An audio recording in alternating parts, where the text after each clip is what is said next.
বন্ধুরা আসসালামু আলাইকুম, কেমন আছেন সবাই?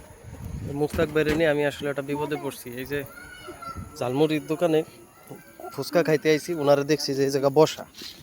কিছুক্ষণ আগে মুস্তাক বাইরে দেখছি যে এই জায়গা বসা, তা আমি দেখে একটু এগিয়ে আইছি যে ভাই আমি একটু দেখি কিছু খাওয়াইনি। তাই এসে বললাম যে ভাই একটা ফুচকা খাওয়ান।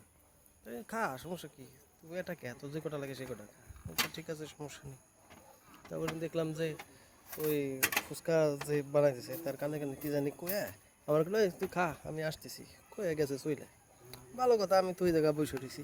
আমি ফুচকা মুচকা খায় এখন দেখি আমার কাছে বিল চাইতেছে 530 টাকা।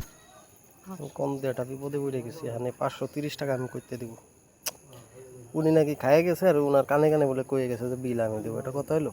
আমি এই যে লুঙ্গি মুঙ্গি পরে আইছি, আমি এখানে তো আমার কাছে তো টাকা নাই। আমি তো আমার ধরে বাইন্দা রাখছে, কইছে যে এইগুলো প্লেট মিলেট ধুয়ে থুয়ে তারপরে যাবেন। আপনারা এই কনের বিচার কিন্তু করবেন। আর কি করা যায়, মোস্তাক ভাইয়ের কি করা যায় এটা কমেন্টে জানাবেন।